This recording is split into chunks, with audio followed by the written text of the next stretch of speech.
Ambil tu earphone.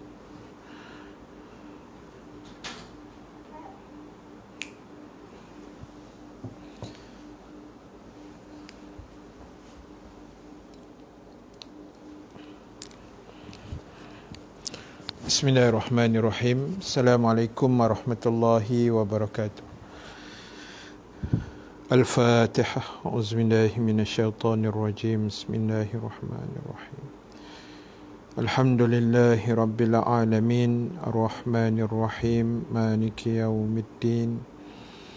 Iyyaka na'budu wa iyyaka nasta'in. Ihdinas siratal mustaqim. صراط الذين أنعمت عليهم غير المغضوب عليهم ولا الضالين آمين. الحمد لله رب العالمين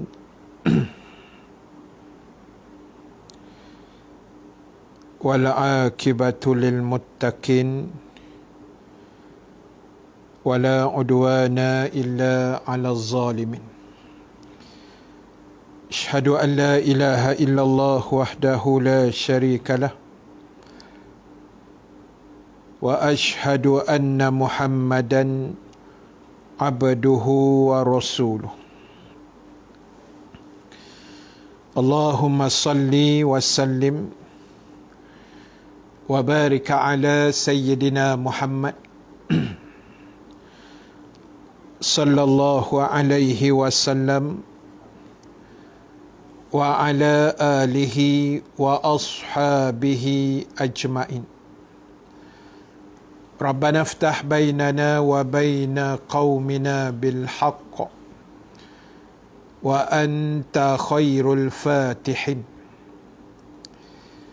Fasayakfikahumullah wa huwas samiul alim.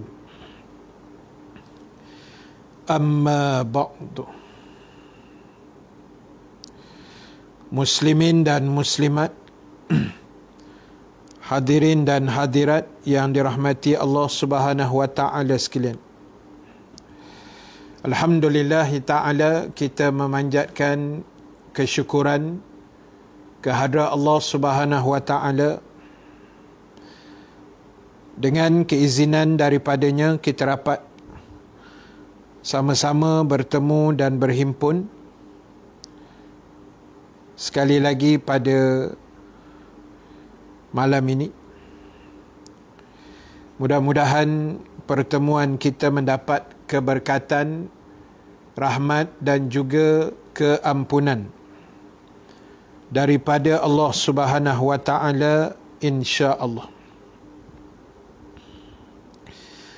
Muslimin dan muslimat yang dirahmati Allah sekalian, insya-Allah pada malam ini giliran saya berkuliah di Masjid Kota Damansara. Cuma untuk sahabat yang sedang menonton di Facebook, abaikan nama Ustaz Abid Liu di bawah tu. Itu memang saya pun tak perasan tadi, tengok ada kat situ kan. Tapi tak ada masalah lah. Yang berkuliahnya saya lah, Ustaz Rahim Nasir. Baik, insya-Allah pada malam ni saya akan menyambung perbahasan kita menggunakan kitab 20 golongan yang menyesal pada hari kiamat. 20 golongan yang menyesal pada hari kiamat. Jadi kitab ni memang saya mengajar di Masjid Kota Damansara, dan jadual saya ialah setiap 29 hari bulan. Setiap 29 hari bulan, yang ada 29 hari bulan lah. Jadi disebabkan kita masih dalam tempoh PKP dan sebagainya, jadi surah masjid pun tidak ada kuliah, jadi kita buat secara online, insya-Allah. Baik, saya nak sambung tajuk ni, 20 golongan yang menyesal pada hari kiamat. Dan kita masih dalam bab yang ke-9, iaitu mendurhakai ibu bapa. Ni antara golongan yang bakal menyesal pada hari kiamat kalau dia mati tidak sempat bertaubat kepada Allah Subhanahu wa taala, adalah golongan yang mendurhakai kedua ibu bapa mereka. Baik, saya sambung pada muka surat 60 di bawah tajuk kecil, celakalah mereka itu. Tajuk kecil muka surat 60, celakalah mereka itu. Baik, disebut dan dinyatakan di dalam kitab ini, sebahagian orang memilih jalan orang yang menderita dan meninggalkan jalan orang yang bahagia. Memilih menjadi orang durhaka daripada menjadi orang yang baik, serta memutuskan silaturahim. Mereka itulah orang-orang yang bingung dan perbuatan mereka mendatangkan kerugian semata-mata. Baik, tuan-tuan, ibu-ibu, adik-adik yang dirahmati Allah Subhanahu wa taala sekalian, pada perenggan ini disebutkan bahawasanya dalam dunia ini ada dua jenis manusia. Ada orang yang suka mencari kebahagiaan dan ada orang yang memilih jalan hidup menderita. Bunyinya macam pelik sikit tak? Tapi memang ada orang dia dalam tidak sedar dia pilih jalan penderitaan. Sedangkan jalan hidup ni banyak yang boleh membahagiakan kita, yang menyenangkan kita, menenangkan kita, yang menyebabkan kita hidup ni dalam keadaan yang tenang, sejahtera, hidup dalam keadaan mendapat rahmat, perlindungan Allah. Kan macam tu. Tapi ada orang dia pilih jalan sebaliknya. Dia menyusahkan diri dia, dia pilih jalan-jalan yang bukan-bukan. Jalan yang tidak betul. Jalan yang bercanggah dengan agama. Maknanya dia buat apa yang Allah tak bagi buat dan dia tak buat apa yang Allah suruh dia buat. Maknanya dia tak dengar cakap Allah lah. Itu bahasa mudah dia. Dia tak dengar cakap Allah. Sampaikan pada tahap dia menjadi anak-anak yang durhaka. Mereka-mereka yang sanggup memutuskan tali persaudaraan, tali silaturahim. Sedangkan satu amaran yang sangat keras yang pernah diberikan oleh Nabi sallallahu alaihi wasallam, la yadkhulul jannatal qati'. Nabi kata tidak akan masuk ke dalam syurga orang yang suka memutuskan tali silaturahim.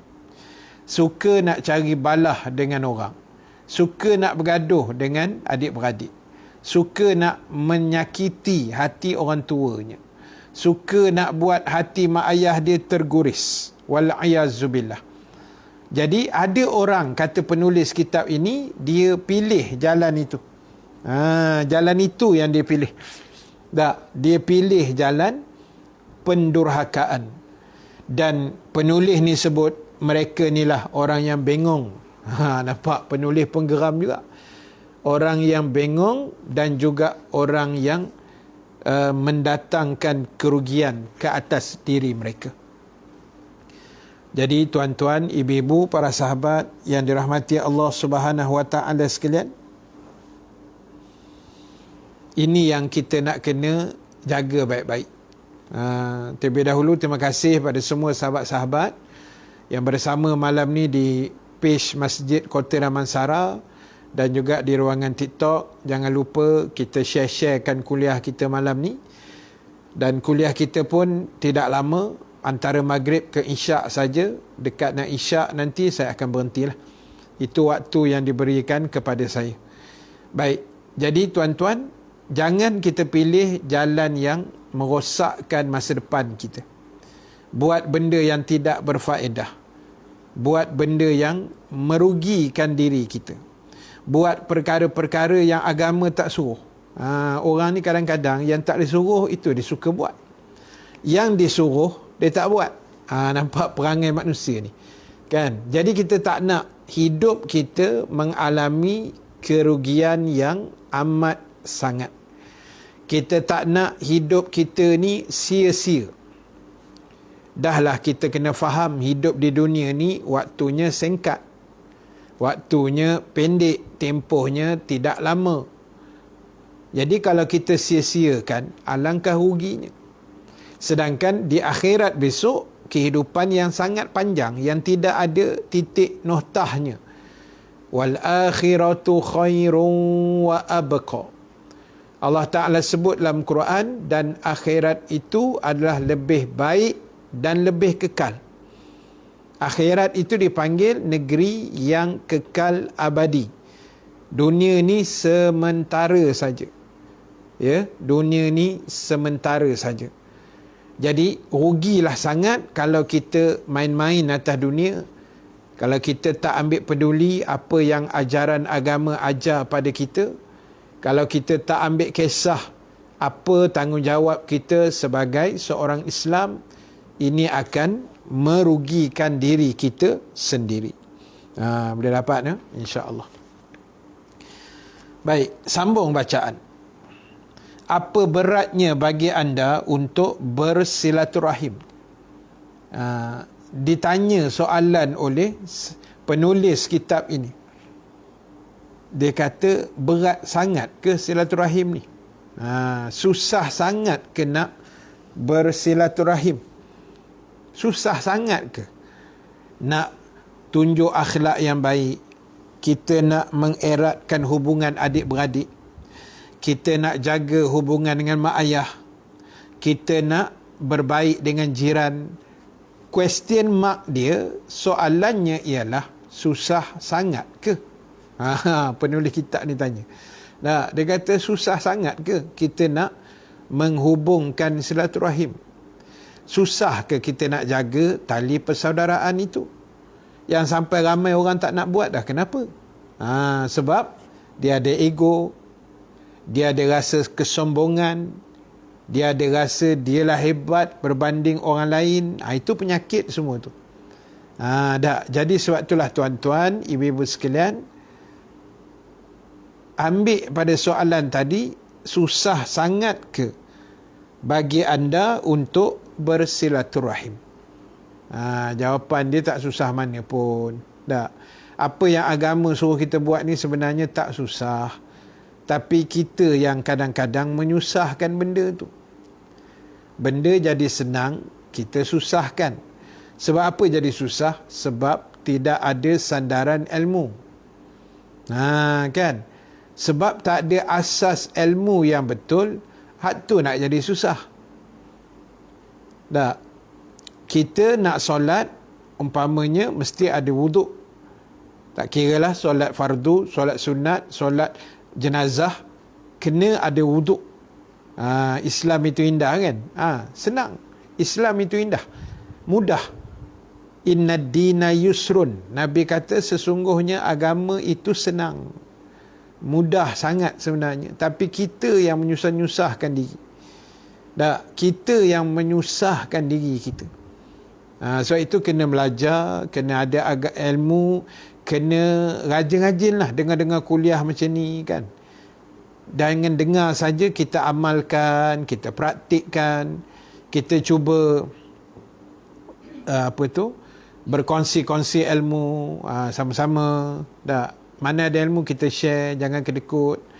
Yang dengar pun boleh share pada orang lain pula, sebar-sebarkan. Itu kerja dakwah kita. Yang semua itu tetap ada pahala pada sisi Allah Subhanahu wa ta'ala. Okey, balik pada soalan kitab tadi. Apa beratnya bagi anda untuk bersilaturahim? Ia hanyalah, dengar baik-baik. Ia hanyalah merupakan perkataan yang baik dan menyenangkan perasaan, menghiburkan orang yang sakit, serta merupakan kebaikan bagi orang yang susah. Dia kata silaturahim ni senang. Kita bercakap dengan perkataan yang baik dan menyenangkan hati manusia. Kita hiburkan manusia. Kita seronokkan manusia. Kan? Mana nak dapat buku ni? Buku ni boleh beli dekat Pustaka Al-Hidayah. Pustaka Al-Hidayah.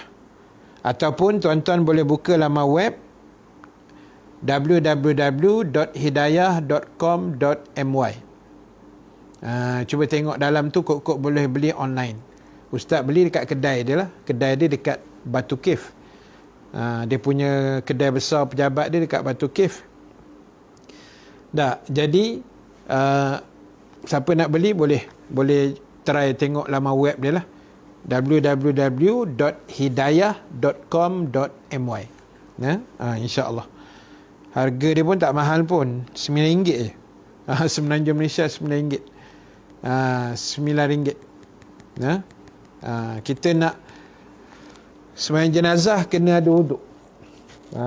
Walaupun ada pandangan yang terlalu kecil mengatakan kalau dah tak sempat tak perlu wuduk, ada juga, tapi majoritinya mengatakan wajib ada wuduk lah kalau nak solat jenazah lah. Baik, disebut tadi silaturahim ni ialah mengeluarkan perkataan yang baik, perkataan yang elok, perkataan yang menghiburkan dan menyenangkan hati manusia. Itu silaturahim.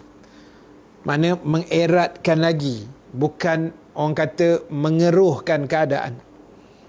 Kita ni jangan jadi batu api tau. Jangan jadi batu api. Jangan jadi batu api. Dia panggil an-namimah. An-namimah. Tak. An-namimatu finnar wal'iyazubillah. Nabi kata pengadu domba, batu api, tukang hasut, tukang racun, Nabi kata duduk dalam neraka Allah. Allahu Akbar. Kita ni jangan melaga-lagakan orang. Jangan suka tengok orang bergaduh. Jangan. Tugas kita membaikkan manusia.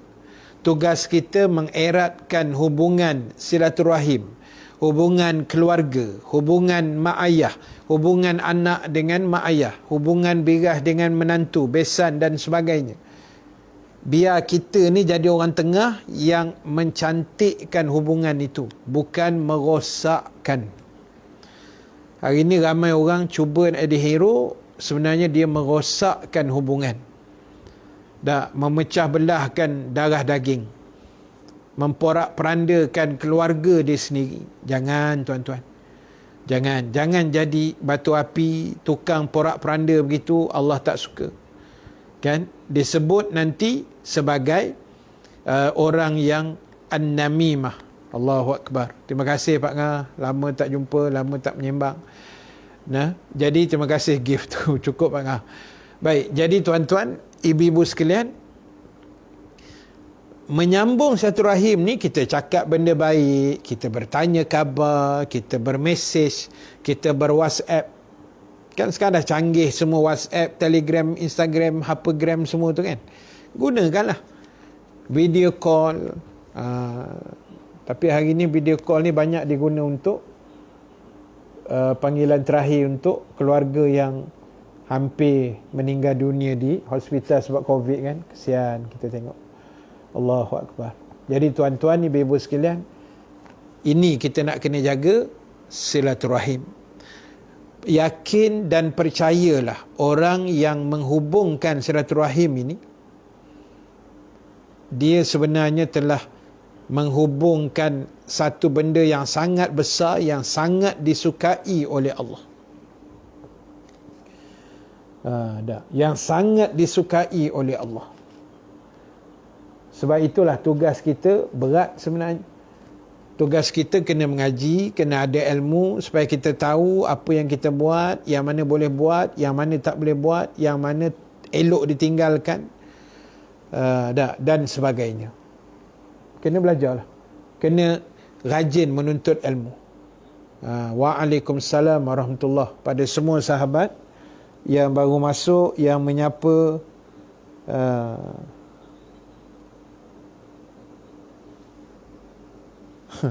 Usamah kata silap frame. Itulah tadi. Kan, saya ambil frame dekat Facebook tu, nampak MKD tu, saya terus ambil je kan. Standard lah warna kuning tu. Saya tak perasan pula bawah tu penceramah Ustaz Abid Liu. Tak apalah, beliau dapat pahala dia dekat Mesir tu kan. Sedang hantar perubatan di sana. Mudah-mudahan ada pahala juga untuk beliau. Tak apalah, nanti pihak masjid nak delete, itu terpulang lah kan. Sebab nanti ustaz lain pakai kan, keluar nama dia juga. Nama Abid Liu juga kan. Tak apalah, itu teknikal saja. Saya pun tak nampak tadi benda tu. Masa saya pilih kat bawah tu tak nampak, dia terlindung. Bila dah online baru nampak. Nak buat macam mana, dia tak boleh ghostan dah. Tak apalah, itu tak ada masalah. Itu kemudian kita boleh set up lain.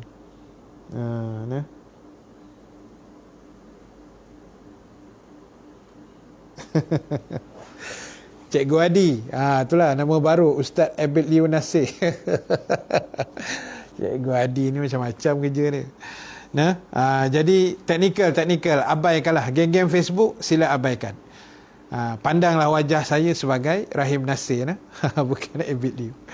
Jadi tuan-tuan, ibu-ibu sekalian, so tugas kita berusaha menjaga silaturahim ini dengan sebaik-baik mungkin. Sebab jangan jadi batu api, jangan jadi tukang racun, tukang cucuk, jangan jadi penghasut, jangan merenggangkan keluarga. Sebab dalam dunia ni tuan-tuan, kita ada siapa? Kita ada siapa? Kita ada keluarga saja. Kita ada keluarga sahaja. Kita ada jiran-jiran, kita ada keluarga, itu saja. Kita ada orang lain. Dan yang paling rapat dengan kita sebenarnya jiran kita. Bukannya adik-beradik. Adik-beradik memang rapat, tapi dari sudut duduk tu jauh. Jarang adik-beradik duduk sebelah rumah. Jarang berlaku. Kan, adik-beradik ni biasa duduk jauh-jauh. Duduknya jauh-jauh. Jadi apa pun jaga hubungan itu. Hubungan keluarga, hubungan adik-beradik, hubungan kawan-kawan dekat Facebook, dekat TikTok, dekat online mana, tak kisah.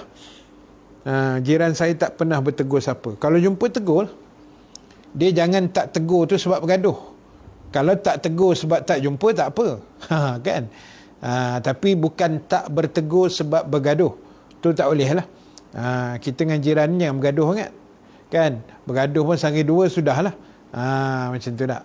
Jadi sebab itulah tuan-tuan, ibu-ibu sekalian, itu disebut oleh penulis kitab ini.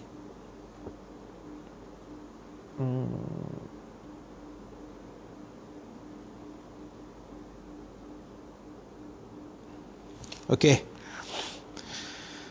Allahu Akbar. Baik. Selain itu juga kita menghiburkan orang yang sakit, maknanya jaga juga kita punya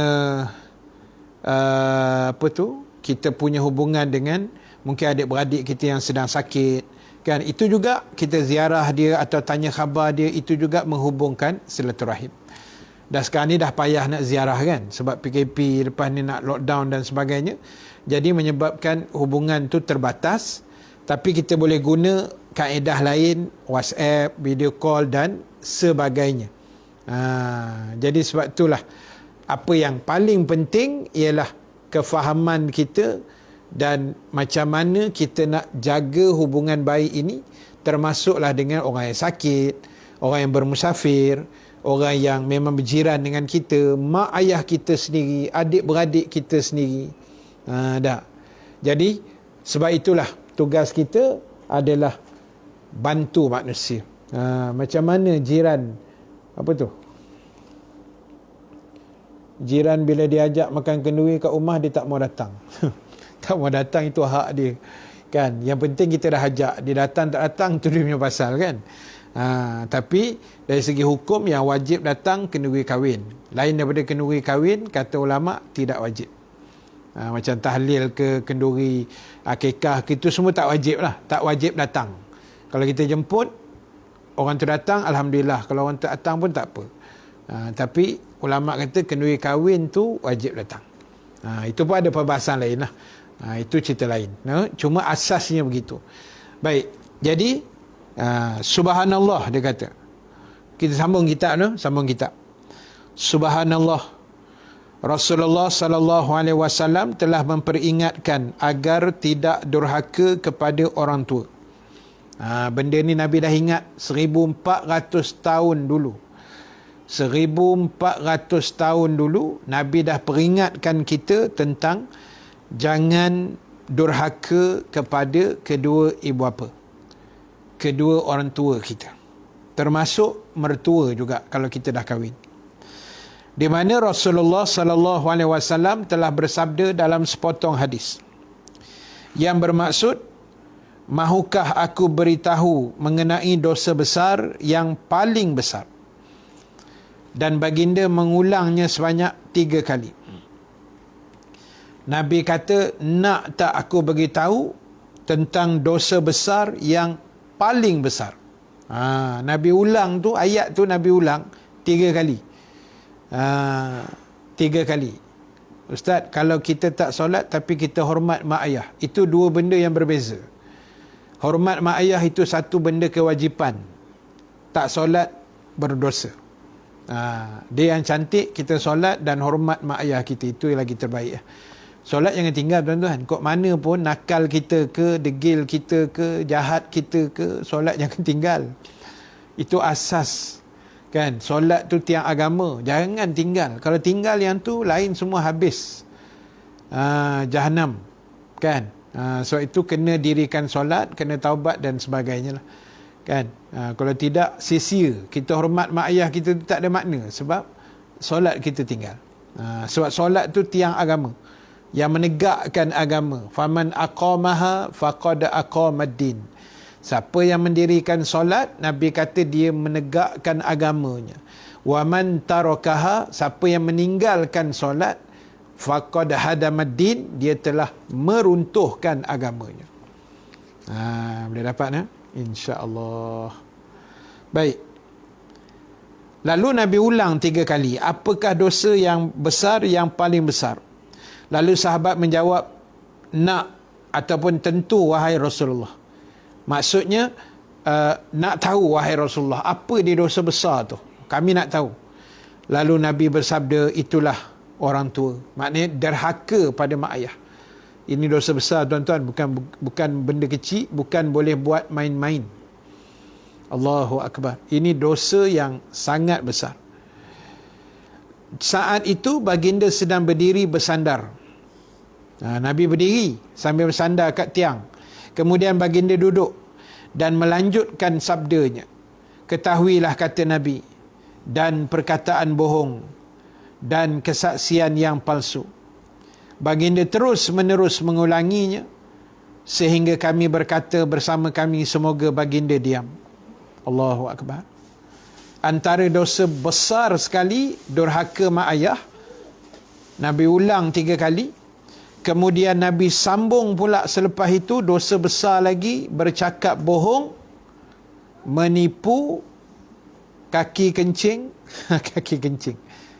Ada orang tanya saya dalam TikTok, dia kata, Ustaz, apa hukum member suka kencing member? Saya dah jawab soalan tu tapi sebelum post. Tunggu dulu. Kan? Jadi tuan-tuan, itu semua kaki temberang belaka tu. Dah. Perkataan bohong ni jangan ada dalam kamus hidup kita. Jangan menipu, jangan bercakap putar alam, jangan temberang, jangan menipulah. Bercakap bohong, jangan. Itu dosa besar sebenarnya. Kan? Itu dosa yang sangat besar. Terima kasih sahabat-sahabat TikTok yang bagi gift, terima kasih banyak. Dan yang ketiga, Nabi kata kesaksian yang palsu. Jadi saksi tapi menipu. Tak kira lah. Saksi mahkamah ke, saksi apa ke, tak kisah. Menzalimi hukumnya. Menzalimi lah. Dia hukumnya berdosa lah. Kita buat zalim ke orang, tak pasal-pasal, hukumnya memang berdosa. Jadi banyak benda yang berpahala, kenapa yang kita memilih untuk buat dosa? Itu kadang-kadang persoalan tu yang kena bermain-main dalam fikiran kita. Kalau kita difitnah ke apa, kita sabar, banyakkan istighfar, kita minta ampun dengan Allah, dan kita tahu kita memang tak bersalah, tak usah risau. Sebab manusia ni akhir zaman dia suka fitnah. Akhir zaman dia suka buat fitnah, terutamalah media sosial. Di Facebook, di WhatsApp, di TikTok, dah apa semua ni, banyak orang suka fitnah orang. Kan, benda tak ada dia adakan. Jangan tuan-tuan. Fitnah ni jangan. Dosa besar, lebih bahaya daripada membunuh. Wal fitnatu asyaddu minal qatl. Allah kata dalam Quran, fitnah itu lebih besar daripada membunuh. Wal ayazubillah. Tak usah kita buat kerja-kerja karut macam tu. Banyak benda baik yang boleh kita buat. Kenapa kita pilih yang tak baik? Banyak benda berpahala. Kenapa kita pilih nak buat dosa? Sebab itu saya sebut benda ni dah banyak kali. Kan? Banyak kali dah. Sebab apa tuan-tuan?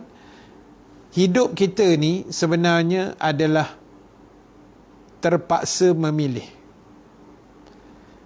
Malam ni, saya nak kuliah online. Saya kena pilih jubah warna apa saya nak pakai.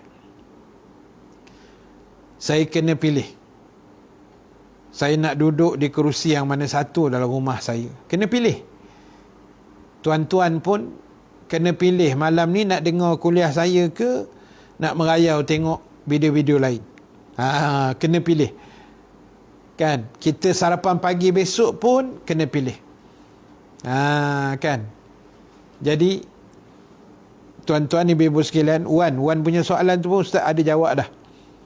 Nanti Ustaz pun tanggungjawab suami atau ayah mengabaikan tanggungjawab terhadap isteri dan anak-anak. Kalau dia sengaja abaikan, memang dia berdosa lah.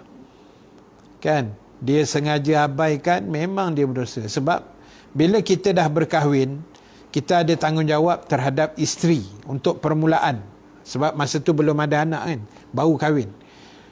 So tanggungjawab kepada isteri. Dan bila dah kahwin, dapat anak pula, tanggungjawab itu bertambah bebanan kepada anak.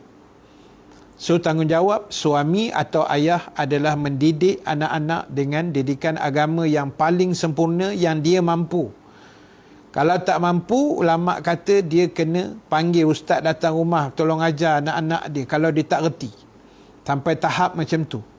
Besarnya tanggungjawab tau, bukan main-main Berkahwin ni bukan seronok saja. Tanggungjawab tu. Saya tak kahwin lagi ustaz. Bawa tenang. Ustaz doakan yang belum kahwin akan bertemu jodoh di musim-musim Covid ini dengan segera. Untung menikah musim Covid, modal tak banyak.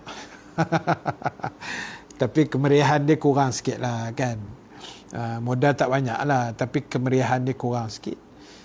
Anak buah saya sepatutnya menikah 6 hari bulan 6 ni, tapi dah kena lockdown pula, terpaksa tukar 31 Mei hari Senin. Dicepatkan, mujur Tok Kadi free masa tu. Kan. Alhamdulillah, doakan anak buah saya perempuan, anak arwah abang dan arwah kak ipar saya, dua-dua dah meninggal, mak ayah dia anak yatim diorang. Mudah-mudahan Allah permudahkan jodoh mereka, pernikahan mereka bahagia sampai akhirat insya-Allah. Hari jadi saya nak dekat ni ustaz. Bila Pak Ngah? Bagi tahu tarikh. Kan? Okey, insya-Allah nanti kita sembang. Alright. Kemudian Nabi meneruskan sampai sahabat kata apa dalam hadis tadi? Sampai sahabat kata, kalau boleh Nabi diamlah, kami dah tak larat dengar dah. Maknanya Nabi asyik ulang. Dosa besar tu ialah derhaka mak ayah, kemudian membohong, kemudian menjadi saksi palsu. Nabi ulang, itu je Nabi ulang.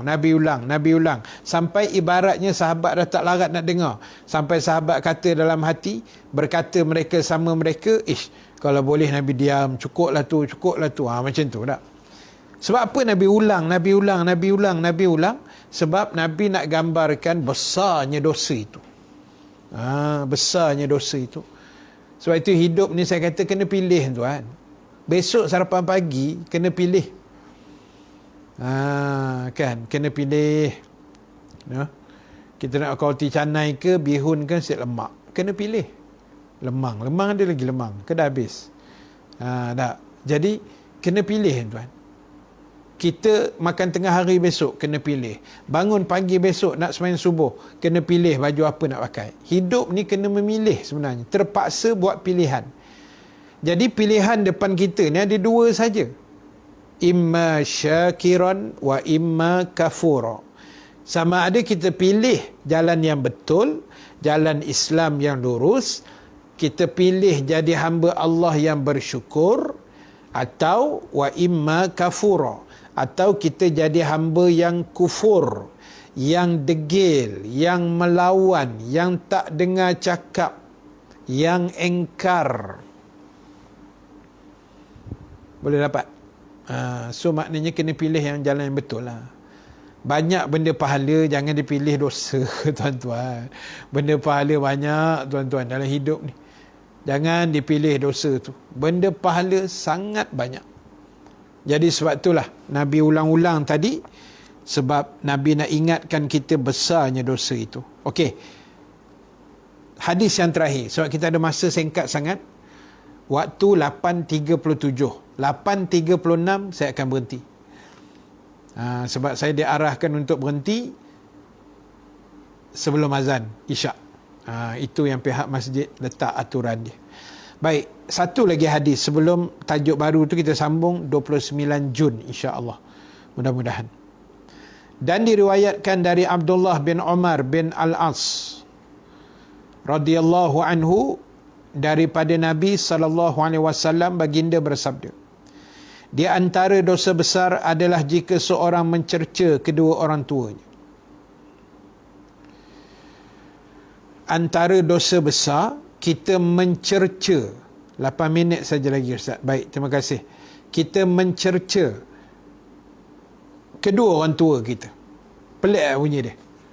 Antara dosa besar, Nabi kata seorang itu mencerca kedua orang tuanya. Kita jarang maki hamun mak ayah kita hidup-hidup macam tu. Jarang, tuan-tuan, tak pernah buat. Tapi Nabi kata antara dosa besar, kita mencerca kedua orang tua kita. Nah, terima kasih Pak Ngah mencatat nota di situ. Lalu sahabat tanya, apakah seorang itu telah mencerca kedua orang tuanya? Sahabat pun jadi heran juga. Wahai Rasulullah, adakah orang yang sanggup cerca mak ayah dia sendiri? Jarang berlaku. Sebelum ni kalau kita derhaka pun, kita dengar cakap, kita melawan gitu je. Jarang maki hamun. Ada tapi jarang. Ada tapi jarang. Kan? Lalu Nabi jawab, ya. Ya, Nabi kata ada orang mencerca mak ayah dia tanpa dia sedari. Bila mana? Apabila. Ini pun kadang kita buat, kita tak perasan. Tuan-tuan, ibu-ibu sekalian, sahabat-sahabat, adik-adik sekalian, kadang-kadang kita buat ni. Lepas ni jangan buat dah. Saya tak apa, mak ayah dah tak ada, takkan buat dah. Mak ayah dah tak ada, mak mentua semua dah tak ada, pak mentua pun tak ada dah. Tak selamat dah itu. Kan? Jadi, apa dia? Apabila seorang yang mencerca bapa orang lain, kemudian orang tersebut membalas cercaan bapaknya dan mencerca ibu orang lain, kemudian dibalas dengan mencerca ibunya. Allahu Akbar, tuan-tuan. Kita bergaduh dengan kawan, dia maki mak ayah kita, kita maki mak ayah dia balik. Pernah jadi tak gitu? Pernah, tuan-tuan. Kepala, saya tak boleh nak cakap kasar pula. Kan?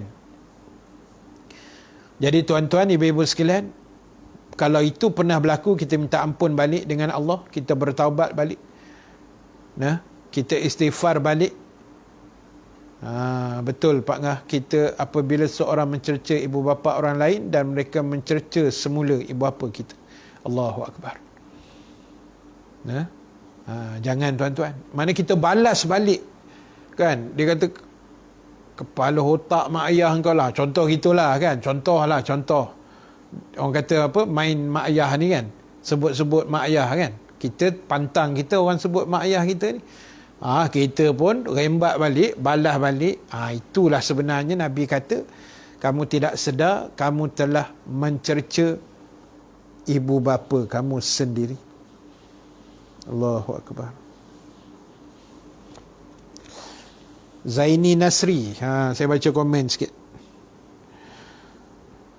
3 tahun dulu saya anak Korea MKD, tapi sekarang menetap di Jitra Kedah. Banyak saya miss. Syabas Ustaz.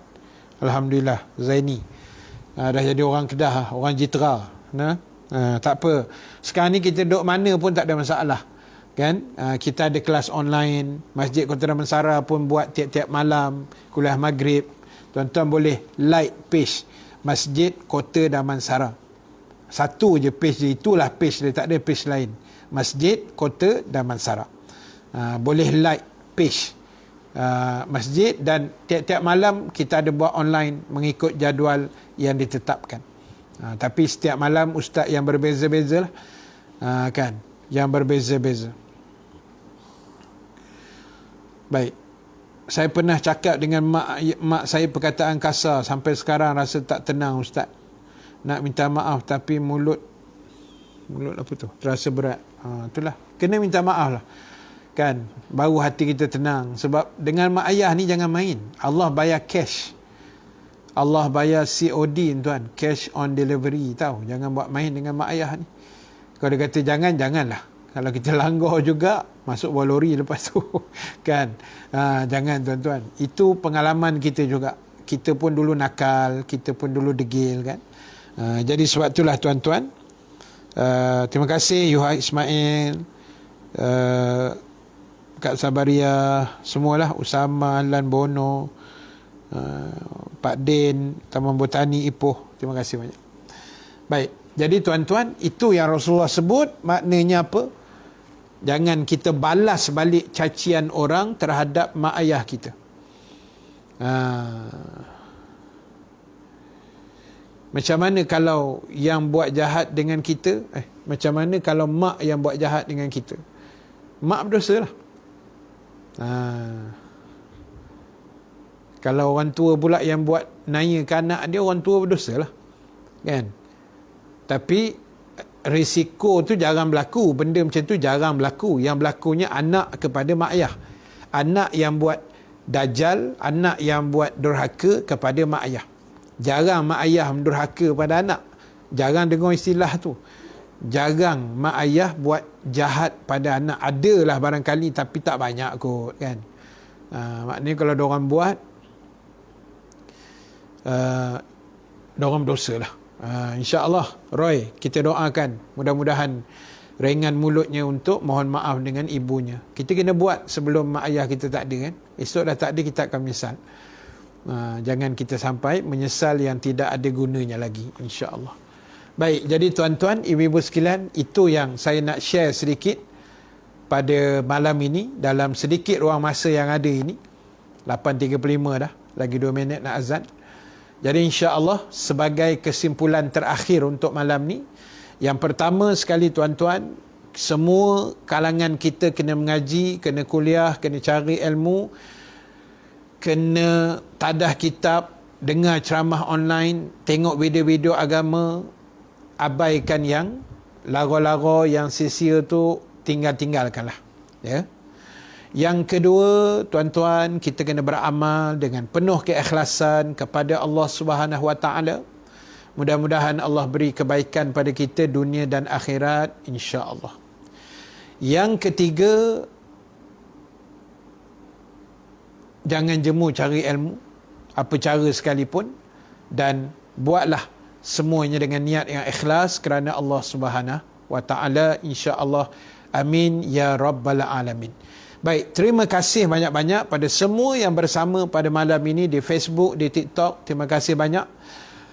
Terima kasih pada sahabat TikTok yang bagi gift, Pak Ngah dan kawan-kawan lain, Wan dan sebagainya. Terima kasih banyak. Dan kita akan jumpa lagi. Patutnya kuliah saya Sabtu Ahad cuti tuan, tapi hari ni kebetulan jadual saya dengan Masjid Kota Damansara tu yang kena on juga. Saya duk ingat cuti dah, kan. Tengok pagi tadi jadual ada.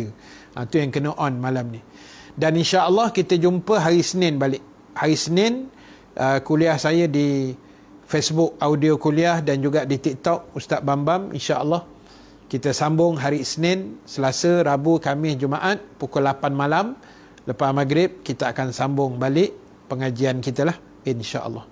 Dan pengumuman terakhir tuan-tuan, siapa yang nak join korban akikah di Kemboja pada tahun ini, boleh PM saya. Untuk game TikTok, boleh tekan link dekat bio saya tu. Dekat bio tu ada link WhatsApp saya. Nanti boleh tekan dekat situ, dia akan terus pergi ke nombor WhatsApp saya lah.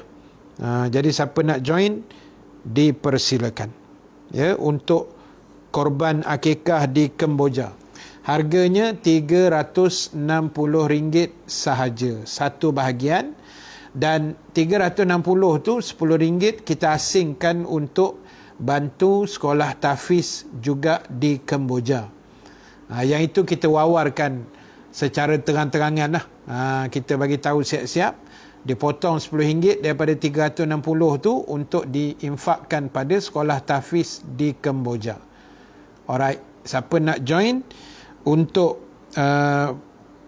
Facebook, saya dah bagi nombor telefon saya kat situ, 019-243-7476. Untuk TikTok boleh tekan saja link dekat bio saya, boleh terus sampai ke WhatsApp saya, insya-Allah. Jadi itu saja, terima kasih. Azan pun sudah berkumandang. Yang baik, yang benar daripada Allah, yang kurang kelemahan diri saya sendiri. Kita tangguhkan majlis dengan tasbih kafarah, suratul As, dan bacaan doa.